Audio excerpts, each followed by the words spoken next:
സ്നേഹം, ദിവ്യസ്നേഹം, സ്നേഹം, ദിവ്യസ്നേഹം. 30 വയസ്സ് പ്രായമാകുന്നതുവരെ ദൈവത്തിൻ്റെ ആലയത്തിലായിരുന്നു. ദൈവദാസനെ സേവിച്ചുകൊണ്ടേയിരുന്നു. ദൈവദാസൻ ഇരിക്കാൻ പറഞ്ഞാൽ ഇരിക്കും, നിൽക്കുവാൻ പറഞ്ഞാൽ നിൽക്കും. അദ്ദേഹത്തിനോട് പറയാതെ മീറ്റിങ്ങിനോ മറ്റോ പോയാൽ ആരോട് ചോദിച്ചിട്ട് പോയി എന്ന് ചോദിക്കും. എന്തുകൊണ്ടാണ് ഇങ്ങനെ ചോദിക്കുന്നത്? ഞാൻ എന്താ സിനിമയ്ക്കാണോ പോയത്, മറ്റെവിടെയെങ്കിലുമാണോ പോയത്? മീറ്റിങ്ങിന് വേണ്ടിയല്ലായിരുന്നോ? ഇതിനെ എന്തിനാണ് ചോദ്യം ചോദിക്കുന്നത് എന്ന് ഞാൻ വിചാരിക്കുമായിരുന്നു. എന്നാൽ ദൈവത്തിന്റെ ഹിതമനുസരിച്ച് പോകണം, പ്രാർത്ഥനയോടുകൂടി പോകണം, അനുസരണയുള്ളവനായി ദൈവത്തിന്റെ വേല ചെയ്യണം എന്നുള്ളതായ പാഠം ഞാൻ പഠിക്കുവാനിടയായി. എന്നാൽ ഇന്ന് യൗവനത്തിലായിരിക്കും ദൈവദാസന്മാർക്ക് അങ്ങനെയുള്ള ശീലങ്ങളില്ല. ഒരു ആത്മീയ പിതാവായിട്ട് അവരെ നടത്തുന്നതായ ഒരു വ്യക്തിയെ അവർക്ക് അംഗീകരിക്കാൻ കഴിയില്ല. ദൈവം എന്നോട് നേരിട്ട് പറയുമെന്ന് പറയുന്നു. ശരിയാണ്, അവൻ നേരിട്ട് പറയും. നിന്നോട് പറയുന്നതായ ദൈവം നിന്റെ ആത്മീയ പിതാവിനോട് പറയും, നിന്റെ പാസ്റ്ററിനോട് പറയും, നിന്റെ ഭാര്യയോട് പറയും, നിന്റെ പിതാവിനോട് പറയും, നിന്റെ മാതാവിനോട് പറയും, നിന്റെ ഭർത്താവിനോട് പറയും. നിന്നോട് മാത്രം രഹസ്യമായിട്ട് പറയില്ല. എന്താണ്? നിങ്ങളോട് മാത്രം സീക്രട്ടായിട്ട് പറയുമോ? ബൈബിളിൽ നോക്കുക. ശൗൽ യേശുവിനെ ദർശനത്തിൽ കൂടി കാണുവാനിടയായി, യേശുവിനെ നേരിട്ട് കാണുവാനിടയായി. എന്നാൽ നീ പുറപ്പെടുക, അനന്യാസ് നിനക്ക് വേണ്ടി പ്രാർത്ഥിക്കുമെന്ന് പറഞ്ഞു. എനിക്ക് മറ്റുള്ളവരുടെ സഹായം ആവശ്യമില്ല, ഞാൻ യേശുവിനെ തന്നെ നേരിട്ട് കണ്ടിരിക്കുന്നു എന്ന് പറഞ്ഞു. അനന്യാസ് എന്ന ഒരു ദൈവദാസൻ തനിക്ക് വേണ്ടി പ്രാർത്ഥിക്കാനിടയായി. അനന്യാസിനോട് അവൻ പറഞ്ഞു, ശൗൽ വരുന്നുണ്ട്, അവന് വേണ്ടി നീ പ്രാർത്ഥിക്കണമെന്ന് പറഞ്ഞപ്പോൾ ശൗലിനെ എനിക്ക് അറിയുകയില്ല, എങ്ങനെയാണ് അവന് വേണ്ടി പ്രാർത്ഥിക്കേണ്ടത്? അവൻ ക്രിസ്ത്യാനികളെ ഉപദ്രവിക്കുന്നവനാണ്, അവൻ നീചനായ വ്യക്തിയാണ്. അപ്പോൾ കർത്താവ് പറഞ്ഞു, അനന്യാസേ, അവനിപ്പോൾ പ്രാർത്ഥിക്കുന്നുണ്ട്, ശൗൽ ഇപ്പോൾ പ്രാർത്ഥിക്കുന്നുണ്ട്, പോയി നോക്കുക. എന്താണ്? കൊർനെല്യോസിനോട് ദൈവം പറഞ്ഞു, പത്രോസ് എന്നു പേരുള്ള ഒരുവനുണ്ട്, കൈസേരിയിലേക്ക് ആളയച്ച് അവനെ വിളിപ്പിക്കുക, അവൻ എൻ്റെ വചനം പറയും, കേൾക്കൂ. എന്താണ്? ദൈവം തന്നെ സംസാരിക്കുമ്പോൾ മറ്റൊരു ദൈവദാസൻ എന്തിനാണ്? അത് ദൈവത്തിന്റെ പദ്ധതിയാണ്. പത്രോസിനോട് കർത്താവ് പറയാനിടയായി, വെൺമാടത്തിൽ പ്രാർത്ഥിക്കുന്ന സമയത്ത് ആ പുഴുക്കളെയൊക്കെ ഇങ്ങോട്ട് ഇറക്കി തന്നു. എന്താണ് കർത്താവ്, ഈ പുഴുക്കൾ ഞാൻ കഴിക്കണമെന്ന് ചോദിച്ചു. ഞാൻ യഹൂദന്മാരുടെ മാത്രം ക്രിസ്തുവാണെന്ന് നീ വിചാരിക്കുന്നു? ഒരു പ്രത്യേക ദൈവജനത്തോട് മാത്രം പ്രസംഗിക്കണമെന്നാണ് നീ വിചാരിക്കുന്നത്? ഇത് അന്യജാതിക്കാരുടെ ഇടയിലേക്ക് നീ പോകണം, ഇപ്പോൾ നിനക്ക് വിളി ലഭിക്കുവാനിടയാകും, അവിടെ ചെന്ന് വചനം പറയൂ എന്ന് പറയാനിടയായി. പത്രോസ് കടന്നു ചെന്നപ്പോൾ ആ ഭവനത്തിൽ പരിശുദ്ധാത്മാവിന്റെ പ്രവൃത്തി ഉണ്ടാകാനിടയായി. ആ വീട്ടുകാരെല്ലാം രക്ഷിക്കപ്പെടുവാനിടയായി. ദൈവത്തിന്റെ ഹിതപ്രകാരം ദൈവവേല ചെയ്യുന്നതാണ് ഉത്തമം. വലിയ വേല ചെറിയ വേല എന്നൊന്നുമില്ല. 1000 പേരുള്ളപ്പോൾ സന്തോഷിക്കുകയും 100 പേരുള്ളപ്പോൾ വിഷമിക്കുകയും ചെയ്യുന്നതല്ല. ഒരാളെ ഉള്ളുവെങ്കിലും വിശ്വസ്തയോടെ പ്രസംഗിക്കുന്നതാണ് യഥാർത്ഥമായ ദൈവദാസന്റെ ഉത്തരവാദിത്തം. ഞാൻ പറഞ്ഞതായ ഇടത്തിലേക്ക് പോവുക, ഞാൻ പറഞ്ഞ വാക്യങ്ങൾ അവിടെ ചെന്ന് പറയൂ. 7 പേരെ മേശയിൽ ശുശ്രൂഷിക്കാൻ തിരഞ്ഞെടുത്തു. അതിൽ ഒരാളായിരുന്നു ഫിലിപ്പോസ്. അവനവിടെ അധികാരവും പദവി കൊടുത്തപ്പോൾ അവൻ എന്താണ് പറഞ്ഞത്? ഞാൻ സുവിശേഷം പറയാൻ പോവുകയാണ്. ശമരിയിൽ പോയിട്ട് സുവിശേഷം പറഞ്ഞു. ശമരിയിൽ അനേകം ആളുകൾ രക്ഷിക്കപ്പെട്ടു. അവർ സ്നാനപ്പെടാനിടയായി. അവിടെ നല്ലൊരു സഭയുണ്ടാക്കാനിടയായി. വളരെ സന്തോഷത്തോടെ ആയിരിക്കുകയാണ്.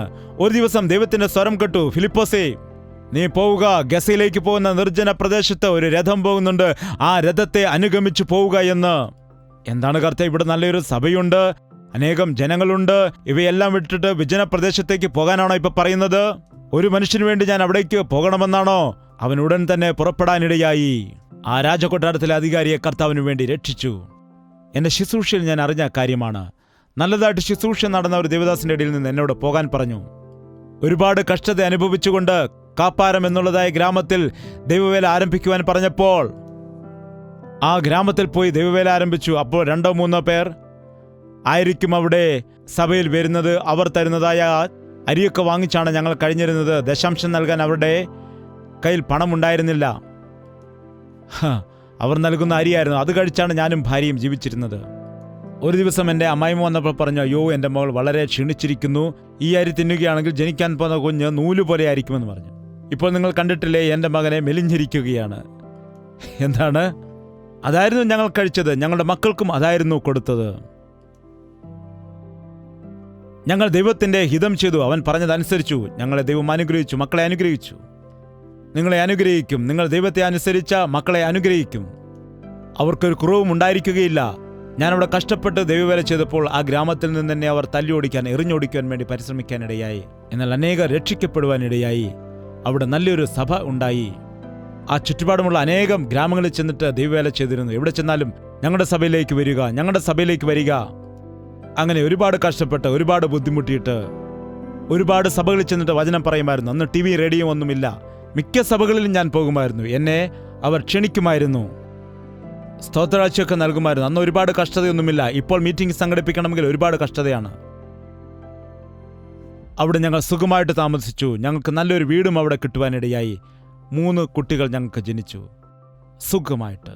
ആന്ധ്രയിൽ താമസിക്കുന്ന എത്ര സുഖകരമാണെന്നറിയാമോ? നല്ല ആഹാരം, നല്ല പഴങ്ങള്, നല്ല പച്ചക്കറികള്. അതുപോലെ അവിടെ എവിടെ നോക്കിയാലും വളരെ മൊത്തം പച്ചപ്പ് നിറഞ്ഞതായ ഗ്രാമപ്രദേശങ്ങളാണ്.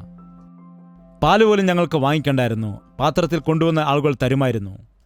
പച്ചക്കറികളെല്ലാം വീട്ടിൽ കൊണ്ട് തരുമായിരുന്നു. വളരെ സുഖത്തോടെ താമസിച്ചു വരുന്ന സമയത്താണ് കർത്താവ് പറഞ്ഞത്, എഴുന്നേൽക്കുക, പുറപ്പെടൂ. അപ്പോൾ പറഞ്ഞു, എന്താണ് കർത്താവ്, ഇപ്പോഴല്ലേ ഞാൻ ഒരു സഭയൊക്കെ പണിയുവാൻ ഇടയായത്. ഇപ്പോൾ എല്ലാവരും എന്നെ കാണുമ്പോൾ സ്തോത്രം പറയുന്നുണ്ട്. കല്ലുകൊണ്ട് എറിയാൻ വന്ന ആളുകളൊക്കെയും ഇപ്പോൾ രക്ഷിക്കപ്പെട്ടു, മാനസാന്തരപ്പെട്ടു. ഇവിടെ ഞങ്ങൾക്ക് വളരെ സന്തോഷമാണ്, സുഖമാണ്, നല്ല ആഹാരമുണ്ട്. എല്ലാവരും സ്നേഹത്തോടെയാണ് സംസാരിക്കുന്നത്. നല്ല സുഖമായിട്ടിരിക്കുന്നോ? സുഖമാണോ പാസ്റ്ററെ? സുഖമാണോ പാസ്റ്റർ? ഹായ്, സുഖമായിരിക്കുന്നോ? ഹോ, ആ കുശലം കേട്ടാൽ വയറ് നിറയുവാനിടയാകും. എല്ലാം സുഖമായിരിക്കുമ്പോൾ വീണ്ടും എന്തിനാണ് കർത്താവ് എന്നെ പറഞ്ഞു വിടുന്നത്? ഇവിടെ നിന്ന് പോവുക, മദ്രാസിലേക്ക് പോവുക. വീണ്ടും അങ്ങോട്ട് പോകണമോ? ആ ഉപ്പുവെള്ളമുള്ള സ്ഥലത്തേക്കാണോ? 3 മക്കളെയുമായിട്ട് ഞാൻ എങ്ങനെയാണ് മദ്രാസിലേക്ക് പോകുന്നത്? എനിക്കൊന്നും മനസ്സിലായില്ല. 1987 3 മക്കളെയും പിടിച്ചുകൊണ്ട് മദ്രാസിലേക്ക് പോകാനിടയായി. അവിടെ ഞാൻ വീടിന് വേണ്ടി അന്വേഷിച്ച് നടക്കാനിടയായി. അപ്പോൾ 725 രൂപ വാടകയ്ക്ക് ഒരു ചെറിയ വീട് എനിക്ക് വാടകയ്ക്ക് കിട്ടി. അതിനുശേഷം 100 നിബന്ധനകളാണ് പറയുന്നത്. ഇവിടെ പ്രാർത്ഥനയൊന്നും വെക്കുവാൻ പാടില്ല, ഇവിടെ ഒച്ചയും ബഹളം ഉണ്ടാക്കുവാൻ പാടില്ല. വേണ്ട, ഞങ്ങൾക്ക് ഭക്ഷണം കഴിക്കാൻ വേണ്ടി സ്ഥലം തന്നാൽ മതി. 125 രൂപയാണ് സ്തോത്ര കാഴ്ച. എങ്ങനെയാണ് 725 രൂപ റെന്റ് കൊടുക്കുന്നത്? ഒരുപാട് തവണ എൻ്റെ ജീവിതത്തിൽ ഞാൻ കഷ്ടപ്പെട്ടു. എളുപ്പത്തിൽ ചെയ്യാവുന്ന ദൈവവേലകൾ ഒരുപാടുണ്ട്. സ്വന്തം ആലോചന പ്രകാരം ചെയ്യുവാൻ കഴിയുന്നവ. ബിലയാമിൻ്റെ ഉപദേശം. ബിലയാം രാജാവ് വന്നെന്നറിഞ്ഞിട്ട് പോയി നമസ്കരിക്കുവാനിടയായി. ഞാൻ പോവുകയാണ് കർത്താവേ, പോവുകയാണ്. പോകണ്ട എന്ന് പറഞ്ഞപ്പോൾ പറഞ്ഞു, ഞാൻ പോവുകയാണെന്ന്. പോയിട്ട് എന്ത് സംഭവിച്ചു? എന്താണ് സംഭവിച്ചത്? അവസാനം ബിലയാം കൊല്ലപ്പെട്ടതായിട്ട് ബൈബിളിൽ പറയുന്നു. തന്റെ വേല അവിടം കൊണ്ട് അവസാനിച്ചു. കഴുതയെ കൊണ്ട് ബുദ്ധി പറയിപ്പിക്കേണ്ടതായ അവസ്ഥയുണ്ടായി. ദൈവവേല എന്ന് വെച്ചാൽ തമാശയല്ല. ദൈവവേല അത് എളുപ്പമുള്ള കാര്യമല്ല. ദൈവവേല എന്ന് പറഞ്ഞാൽ നിങ്ങൾ കാണുന്നത് പോലെ ആർഭാടങ്ങളും അട്ടഹാസങ്ങളും അല്ല. കണ്ണുനീരാണ്, കഷ്ടപ്പാടാണ്, വേദനയാണ്. പ്രവാചകൻ എന്ന് പറയുമ്പോൾ ദൈവിക ആലോചനകൾ മനുഷ്യനോട് പറയണം, മനുഷ്യന്റെ കാര്യങ്ങൾ ദൈവത്തോടും പറയണം, ദൈവത്തിന്റെ സന്നിധിയിൽ അപേക്ഷിക്കണം. ദൈവവേല എന്ന് പറഞ്ഞാൽ കുറിച്ച് പ്രസംഗിച്ചിട്ട് പോയി കിടന്ന് ഉറങ്ങുന്നതല്ല, കാറിൽ കയറി പോകുന്നതല്ല. ചെയ്യുന്നതായ ശുശ്രൂഷകളെ മുദ്രവയ്ക്കണമേ കർത്താവേ. അതും ഞാൻ ബൈബിൾ കോളേജിൽ നിന്ന് പഠിച്ചതാണ്. ദൈവവചനം പ്രസംഗിച്ച ശേഷം കേട്ടതായ ആ പ്രസംഗ വചനങ്ങൾ മനുഷ്യന്റെ ഹൃദയത്തിൽ ഉറയ്ക്കണം, അത് ഫലം കായ്ക്കണം. അപ്പോൾ വരെയും ദൈവദാസൻ പ്രാർത്ഥിക്കണം. അതാണ് യഥാർത്ഥമായ ദൈവദാസൻ. കൂലിക്ക് പ്രസംഗിക്കുന്നവൻ പ്രസംഗകനല്ല, ലാഭത്തിനു വേണ്ടി പ്രസംഗിക്കുന്നവൻ പ്രസംഗകനല്ല. ദൈവവേല വ്യാപാരമായി കാണുന്നവൻ എങ്ങനെയാണ് ദൈവദാസനായി മാറുന്നത്? ഏത് സമയം നിന്നിൽ നിന്ന് എനിക്കൊന്ന് ലാഭം കിട്ടുമെന്ന് ചിന്തിക്കുന്നവൻ എങ്ങനെയാണ് ദൈവദാസനായി മാറുന്നത്? ഞാൻ കടപ്പെട്ടിരിക്കുകയാണ്. എന്നെ ഏൽപ്പിച്ചിരിക്കുന്ന ജനത്തെ പരിപൂർണരാക്കി തികഞ്ഞവരാക്കിയിട്ട് അവരെ യേശുവിന്റെ മുൻപിൽ നിർത്തണം. അതാണ് പൗലോസിന്റെ ആഗ്രഹം.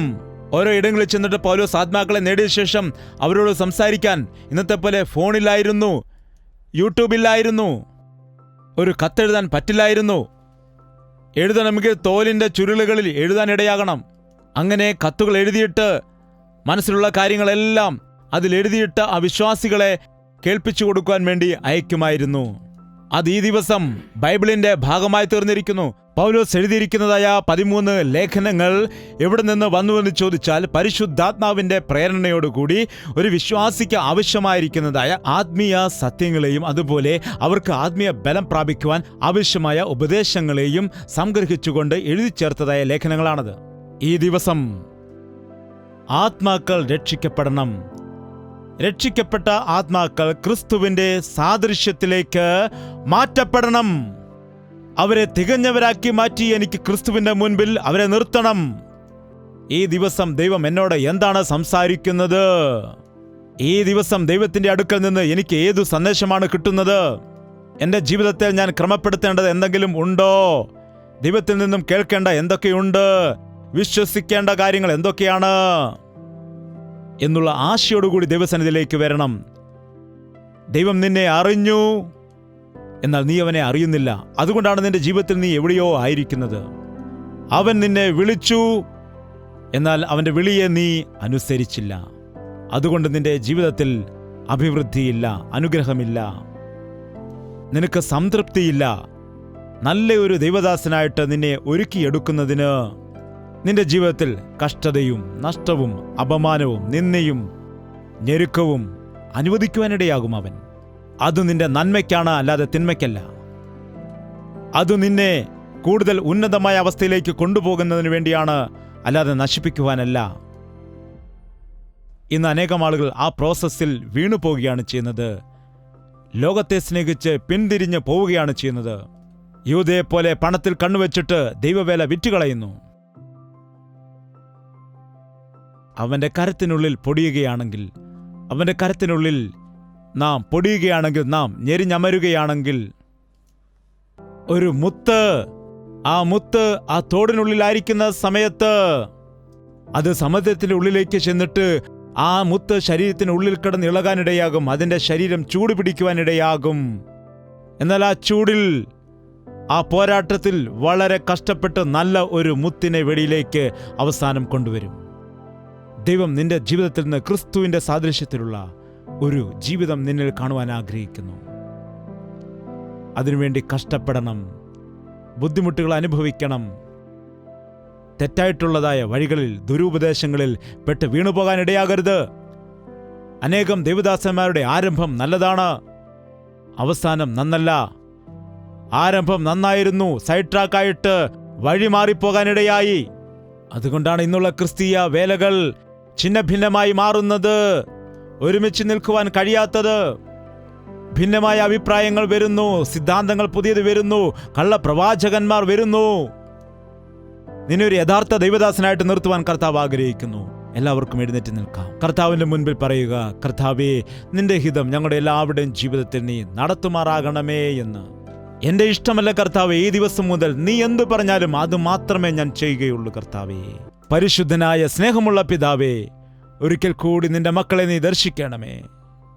ശരീരത്തിൽ രോഗമുണ്ടെന്ന് പറയുന്നവർ, ആരോഗ്യം നശിച്ചിരിക്കുന്നു എന്ന് പറയുന്നവർ, കൂടുതൽ ജീവിച്ചിരിക്കില്ല എന്ന് പറയുന്നവർ, ഹൃദയത്തിന്റെ രോഗമുണ്ട്, കിഡ്നിയുടെ രോഗമുണ്ടെന്ന് പറയുന്നതായ ആളുകൾ അനേകരുണ്ട്. എന്റെ അവിവേകം കാരണം എയ്ഡ്സ് രോഗം വരുത്തി വയ്ക്കുകയും എന്റെ മക്കൾക്കും അതിപ്പോൾ പകരുവാനും ഇടയായി എന്ന് പറയുന്ന വേദനിക്കുന്ന സഹോദര, യേശുക്രിസ്തുവിന്റെ രക്തം സകല ദുർനീതിയിൽ നിന്നും നിന്നെ ശുദ്ധീകരിക്കുമെന്ന് നീ വിശ്വസിച്ചാൽ ഇന്നൊരു അത്ഭുതം നടക്കാനിടയാകും.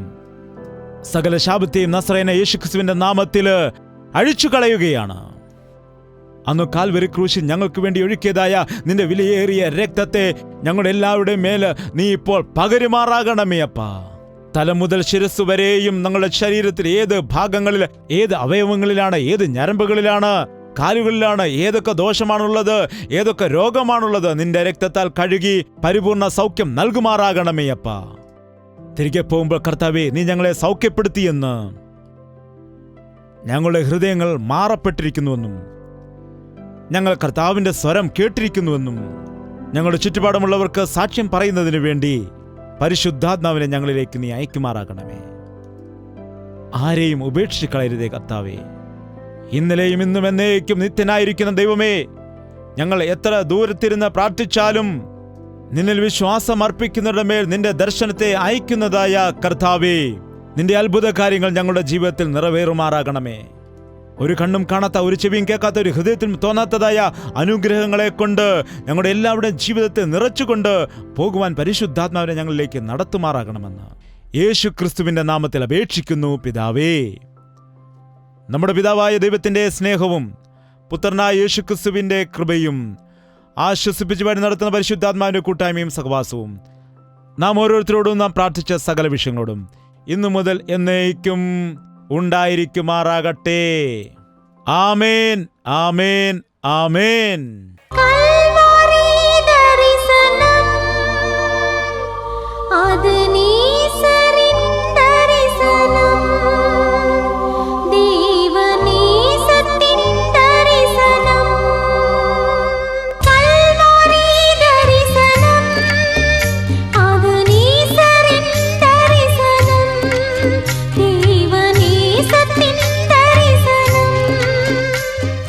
യേശുവേ യേശുവേ യേശുവേ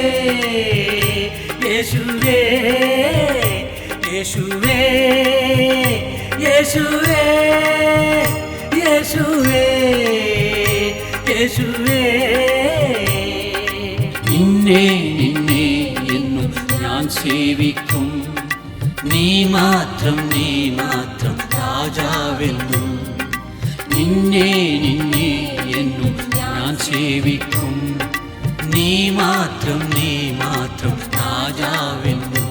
യേശുവേ യേശുവേ യേശുവേ യേശുവേ യേശുവേ യേശുവേ യേശുവേ യേശുവേ യേശുവേ യേശുവേ യേശുവേ യേശുവേ യേശുവേ യേശുവേ